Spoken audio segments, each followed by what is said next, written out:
What's up, y'all? Welcome back to the channel. So in this video, we're going to talk about Pusha T, the verse that he dropped with Wale. I got a video from Fantastic Hip Hop. I ain't reacted to one of his joints in a minute, but I don't know if y'all listened to that Wale Pusha T joint. That joint nice, man. Nice. I mean, what you expect, though? What you expect? If you know anything about Wale, I mean, he really don't drop no corny stuff. You know what I'm saying? And we already know what Push is about. But in this joint, Push was dissing Birdman, Drake talking about suing. Hey man, you know what I was thinking about that part of the verse though? Let me see something. So this is what Push said, right? I'm gonna just play that little clip real quick. All I hear is birds, that's just words in the booth. The realest Birdman, that's just cock-a-doodle-doo. Bruised egos, man, you niggas might sue. New Jack Nino's telling on the crew. Bruised ego, man, you niggas might sue. What he say? Bruised egos, man, you niggas might sue. New Jack Nino's telling on the crew. Hey, but and here's the thing though. I'm surprised that this is the first time we're hearing a line along the lines of bruised ego, niggas suing, being soft suing in rap. This is how you know rap went soft.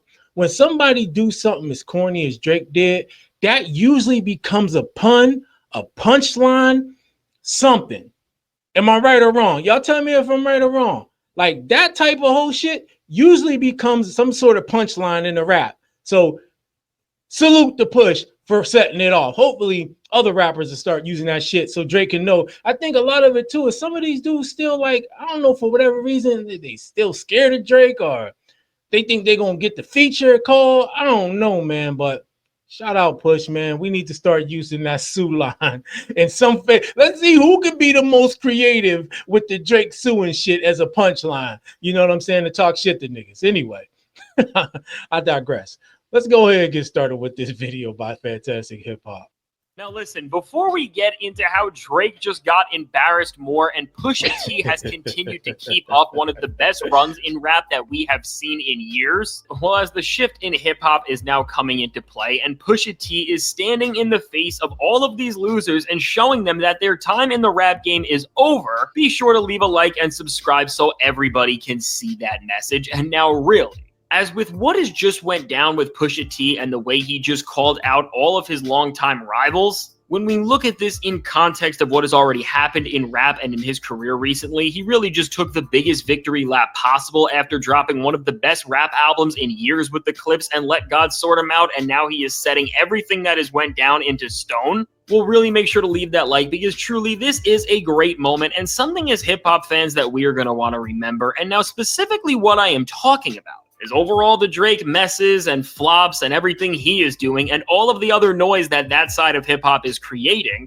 is the first record from Pusha T to release after defeating the entire industry with the Clips album and just creating a statement in rap that has been greater than most albums have been in years. And yeah, to that point of making a statement, he not only did they make a statement as far as that they still got it. Right after this much time, I think you had the one hand of people, or on the one side you had people who wanted to see him fail. Then you had the people who not necessarily wanted to see him fail, but probably was a little incredulous as to whether or not they would be able to put forth a project that would resonate, especially as much as it did with people, right? Like a wait and see type of thing. But this statement that they made not only is about them being able to surpass those expectations, but also that they can't be stopped, that they still have, say what you want about Jay-Z, Rock Nation, whatever. They stepped in, helped, and so they can't be stopped. Like even if you're UMG, Def Jam, whoever you may be, you only can do so much when it comes to those who not only are great, but are not going to roll over and die. Who are not just going to let you do whatever you want to do and get away with it. And so I think this statement for them also, it's more than just about showing that they still got it. They can make a relevant and really great album. It's that we can't be suppressed. Yeah, you might be able to do it for a time, but we'll find a way. And when we do find a way, we're going to shine because that's what we're supposed to do anyway. So I think that statement ain't just for the fans or just for the haters. It's also just for those behind the scenes who worked to try to keep them from being successful, from moving forward because they were saying things that they didn't either like, or because they was teaming up with artists that they didn't want them teaming up with. With this, what Push has now done is taken that momentum from an album that really would have went #1 in most other weeks this year and in this entire era and chapter we are in music, and really move the way you should after doing one of the biggest things you possibly can as a rapper, which is creating an album that is critically acclaimed, culturally important and relevant, and competed on the charts with pop stars and artists who have all of the backing in the world, which of course he did after clips proved that they can hold their own against Travis Scott and the Jack Boys, and also even a giant as big as Justin Bieber. And now currently as we are seeing all of these albums progress into their release cycle, and Travis Scott is dropping off those charts, all while Push and Malice continue to reign over the hip-hop world right next to Tyler, the Creator, with their body of work. And then also Freddie Gibbs is joining them, which we are going to talk about him very soon. And if you want to hear my thoughts on Alfredo 2 and everything going on with that record and its impact that it's about to make sure to leave a like and subscribe because you won't want to miss that. Now, with all of this momentum and really Push showing that he is here to stay, well, now what he did, which is what all great rappers should do after dropping classic level music, is just get to talking over all your competition. And at that, Push is just causing trouble, as now in this time where he is doing numbers that are better than Lil Wayne, and he officially has outlasted the longest term rival he has ever had in terms of him, well, Push now has the green light to go off here in any way possible with this new collab that he has made with Wale, which is also made in conjunction with Anthony Edwards as an executive producer for a project that he is working on, and this song is titled Damage Control. And with this record, really, these guys could have not picked a better possible title, because this is what this side of rap who just whines, complains, and sues all the time is really going to do after they have gotten called out here. And speaking of getting called out, what you have to realize here is that for Pusha T, he is not just a winner of the entire rap game right now with what he just did with Clips and their album for all of its success. But within that success, as Pusha T has now been able to become an artist who is really in a dream scenario where he is independent and he is making music and exploring his creative choices as an artist and storyteller as a free agent, well, Push now has the ability to do and say literally anything he wants. And even when we get into this verse and who he is dissing here and calling out, well, again, this is something that Push has not literally had the ability to do ever since the Drake beef went down in 2018, because of course, as we found out, and what held back the release of the Clips album was all that lame old Lawbury was so upset that he lost the beef, and as a result, he used his clout within their major label system to make sure that with every Pusha T verse and song and feature that ever dropped, the lyrics were checked over and he was not saying anything that was even slightly going against rap's biggest Pinocchio fan. All at the same time, the certified lover Pinocchio kept dissing Push over and over again at every chance he got. And so really for Push, this is what you have to understand, because after hearing all the disrespect on Churchill Downs, on Meltdown, and so many other tracks, and literally not being able to say anything, well, now as and you want to know what's crazy too, because here's how you play. Here's how you know this is the corny shit about. I get if I'm Drake or somebody who has the power to kill a person's career or suppress them or whatever. I get if we going through it, I'll probably use my resources. You know what I mean? Oh, fuck that. This nigga, no, squash that nigga shit, right? But when you suppress somebody's stuff or have it suppressed, then you keep dissing or throwing subliminals. See, what that does is that creates the atmosphere of, yeah, not only did Drake kill Push, which he didn't, but it seems like Push is afraid to reply, or like, and it kind of boosts Drake up even more. You know, like he's this undefeatable figure and he vanquishes his enemies, when in reality, he's really manipulating and using the label to keep things from coming out. And he continues to talk shit like he won, when really the person just can't say what they want to say. Right? That's not a fair fight. So it's like you fighting somebody in a boxing ring and they have one of their arms tied behind their back or something like that. And then you jump up and down when you knock them out. It ain't a fair fight, man. Let the man say what he got to say. Let it be put out. And at the end of the day, you let the fans decide who won.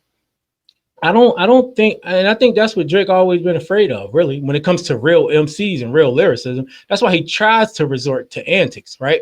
But when it comes to real MCs like Push, like Kendrick, that shit only gonna take you so far. Because guess what? At the end of the day, you still have to rap. And he got away with that with Push for a long time.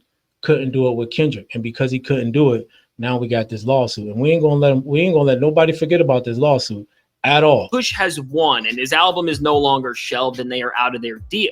Push is really now speaking up against Drake specifically and all of the things he wasn't able to, which in of themselves lost him entire album spots from multiple big name artists because Drake was scared to have him be on these songs and the labels did not want to deal with that. Well, again, when you just put into perspective everything that Push lost in that time and what he is doing now, you gotta just look at this from his perspective. And now after dropping an album that so many people, including myself, would say is the album of the year, it is that incredible. Well, Push has now not just been able to tell his story, but he can say and do literally anything on top of the rap world, and nobody is going to stop him. And so seemingly with the performance we are getting from Push in this song, this is exactly what goes down. And really what you end up seeing is the celebration of a man who has never been more up, all while his rivals have never been more down. And so with that, let's just get into this verse and the disses, because there is a lot to unpack here. And now what I want to do say is that before Push even gets up to bat here,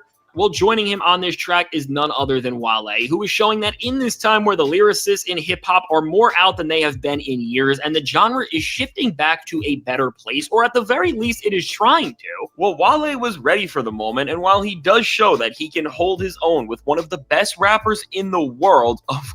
Why Wale looking like somebody's grandma right there? Come on, Wale, you tripping. But I ain't gonna lie though, man. I grew up on Wale, so I ain't got nothing but love for Wale. Haven't always liked everything he dropped, but I really don't have anything bad to say. I mean, as far as his career go, for what he did, the rapping, kind of slow music vibe type shit, I think he's probably one of the best to ever do it in that lane. What y'all think about that? Course. But the main event and what we are here for is none other than Pusha T himself. And now as soon as Push hops on this track to close things off and he drops the phrase, "I'm the truth and the proof," and then you just hear him rap with an entire new pocket and flow than he had on the album he just dropped. Well, for anybody who is in a beef or standing on a side that is not next to Pusha T, really just get out of the way, because Pusha T is still getting more menacing. And well, now the biggest rivals throughout Pusha T's entire career really find this out when he gets to calling them out, and he kicks off the bars he has here with some shots for Birdman, which read, "All I hear is birds, that's just words in the booth. The realest Birdman, I just cock a doodle do." And now with this, well, beyond Pusha T almost bringing us back to the code of the clips and the way they double and triple entendre code all of their rhymes to represent so much, with the whole meaning of the birds and then the birds don't sing, which was the intro track from that album. Well, now what we are seeing is this entire messaging gain an entire new meaning, which is about Birdman himself. And now with this, and once again, with where all of these figures in hip hop have ended up, it almost seems like Push is getting the last lick back that him, Pharrell, and Malice could have ever needed on the guy whose very decisions caused this line of beef that has continued for over 20 years, which of course ultimately resulted in Drake and Kendrick. And now, well, after messing with Birdman in this time where he's pretty much nothing at this point in hip-hop, Pusha T then levels up and throws some clear bars at Drake, and it's just like what we saw with Birdman at this point, which in its effect is just to spin back on these iconic feuds and rivals that he has had throughout his career. And now when Pusha T is so up and he can say whatever he wants, well, just like we saw Push laugh at Birdman. Maybe that's the point too, right? People been saying why he bringing up Birdman and why he doing all this, and go, I mean, you got to think, if he hadn't been able to say what he wanted to for a while, he got to get this shit off his chest. His therapist probably told him, listen, you know, if you want to move forward with your life, you need to address these beefs. So if you go independent, just let it all out, brother. Let it all out. And that's what he doing. It's therapeutic. He getting that shit out, man. Hey, it might be old to us, but that shit's still fresh in his mind. You know what I'm saying? But hey, if Drake do it, don't nobody say, oh, he slid on that shit. You hear what he said? He da da da. And Pusha T, they dragging it. They dragging it. It's hip hop. Niggas don't like it getting the booth. I don't care. Anybody can say what they want. I'm gonna be here for it. He is laughing at Drake and saying everything that he has wanted to in so long, which again is not a lot because Push won their beef, but he just wants to address the flawed and failed man and rapper that he has seen, which he just straight up says to Drake in the most nasty and effective way, as he says, bruised egos, man, you might sue. Which, to be honest, it's short and to the point, and I think it's the most effective thing that Push could have done just to build this picture of where he is standing at compared to all of the crash outs who have not liked him over the years. And now also with the Jack Nino's bar at the end of this as well, this is a reference to the classic film New Jack City and the brothers from it within it who do go by the name the Cash Money Brothers. And well, with this, really now as Push glides past these disses with some more flexes, which are just building up his demeanor and showing that, hey, does Drake throw any shots back? That's the question. You would think, ass kicking aside, right? Put that aside. Just because you lose a rap battle don't mean you can't diss somebody else. You probably don't want to diss the person that kind of like tore you out the frame the first time. But, and forget all that duppy freestyle shit. Like, people only remember the winner and what they did. No one remembers except unless you like really into it. All people remember really like is Push out at Drake in the battle. Drake gave up, waved the white flag. I don't care. But does Drake throw any shots back? Huh? Does he? I don't know. I don't think. And would it even look good to do? Like at this point, nigga, you suing. So can't like you throw any shots? What you gonna say though? What are you gonna say? Like you got a lawsuit in. What can you say? You was just in a rap battle and didn't like the outcome. You try to make it like it's about something else. What can you say? He is truly one of the most creative names in the entire history of hip-hop at just telling his rivals that he is better than them. And then with some other bars which seem to just be alluding to the times changing and really just the sentiment of the Clips defeating Lil Wayne, as after these were the two big albums from Legends this summer, they just took down not just any version of Wayne, but they got the one who released an installment of the Carter series. Overall, with this track, which even when it comes to dissing Drake, as Anthony Edwards helped put this song together, we are seeing that based on the weird way Drake expects NBA players to look out for him and follow the same rules that MCs do. Well, now they are going to have beef if Drake is consistent with how petty he has been. And now really, overall, with the statement that Pusha T is making here, what I love about it and what is so special about the role Pusha T is playing right now in rap in so many different ways is really that he has just redefined everything, both in terms of the fact now that there is a rapper who is over 20 years into their career and who is just better than all of the new MCs and more in tune with what the culture wants than them. And even with just seeing Push redefine the boundaries of hip-hop and show that he has been playing the long game and will remain a star for as long as he wants. Well, really, when you just understand the lineage of all these events and see that Push is way more up than Wade and Birdman in every category. Yo, plus I was just thinking, you got Drake who threw shots at Pharrell. Pharrell ain't even a part of none of this, right? He hasn't said anything subliminal. He ain't got on interviews and was talking shit. So you know, when you look at it from that perspective, I don't mind if people like Kendrick or Push come out and start talking shit. Hey man, you want to attack our friend or our friends or our friend's circle? Not only am I going to attack you, I'm gonna attack you in your friend's circle. Like it is what it is. You know, it can't be good for with the saying. It was good for the goose, it's good for the gander, right? You want to come out and attack me and mine? I'm gonna come out and attack you and yours. And people might be like, well, what Birdman got to do with this? Or what so-and-so got to do with it? It don't matter. What did Pharrell have to do with anything? But Drake talking like he son Pharrell or something. When that ain't even the case. Nigga bought some jewelry out of auction.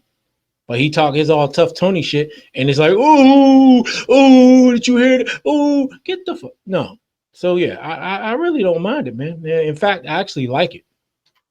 And then in addition to this, you also see that Push is really more important to the future of hip-hop than Drake will ever be now as well. Well, overall, this is just amazing for hip-hop as a whole and is showing how we are seeing the art form just shift and evolve, all while Pusha T is embracing what is happening in the genre culturally, and then also what he can now do as an independent artist that is away from the labels. And now, as this is what Pusha T just added to his resume on file, that is showing that he is one of the best rappers out right now. Well, what it's really showing is that there is so much to be excited about with what Push has to offer and what he is really trying to achieve. And overall, when we just put this into perspective, if you're not a longtime hip-hop fan, it may not be as impactful. But as we are at a point now where Lil Wayne has failed and people want him to retire, Birdman is absolutely disgraced, and well, Drake is Drake in the worst way possible. To see Pusha T and Clips, who were artists who were always seen as lesser than them and who always had label issues and always seemed like they were going to get taken up by the industry to the larger portion of people, well, to really just see these underdogs persevere through everything and come out on top, well, it just adds another feat to Pusha T's GOAT case. And yes, you heard that right, I said GOAT case, because Pusha T really has entered that echelon of rappers at this point, and there only are a few other names that you could put over him. And really, when we just put the package together of what he has done for hip-hop, he's not just one of the most competitive and consistent rappers of all time. And why we are now here at this point, where now when Wayne, Drake, and Birdman have all failed, Push is laughing at them and dissing them while at the same time having a classic album rise up the charts. Really, Pusha T is also one of the most perseverant rappers of all time, and really just any artist that I have ever seen. And in a rap game where fall-offs happen so quick and people give up so easy, you really just have to respect what all of this means and what the message this is sending to future generations of artists forever. And so now with all of this said, let me know, what do you think about how Pusha T just... Yeah, man, that's that for that. But do y'all, for those of you who've been listening, do you put So Be It or Let God Sort Them Out, my bad, do you put that album in classic territory? The more I've listened to it, I think I would, as far as they go. If Clips weren't legends, as far as rap duos go, not rap groups, rap duos go, if they weren't legends before this, I would say, for me, this album makes them legends. You know what I'm saying? As far as rap duos, what do you think as far as rap duos? Who's the best rap duo? Who you got as the top 3 rap duos? Let me know in the comment section. But just for them, I'm talking about them and their legacy. The way that they done this, and I don't know what they're going to follow this up with as far as album go. I would like to see them go on a feature run, whether it's together, whether it's, you know, apart, like Push just did with Wale, do some features. But for me, not only because I don't think I had them as a legendary duo before this, you know, they was up there in hip hop folklore, right? But this right here, man, just the way they carried themselves, the way they've been addressing stuff, everything. It's the whole package, not just the music. This definitely, for me, puts them up there in legendary status as a group, as a duo. And this album, to me, is a classic when it comes to their music. You know what I'm saying? So, but if y'all disagree, let me know. Put that in the comment section. Hit the like button, subscribe to the channel. I'll check y'all in the next one.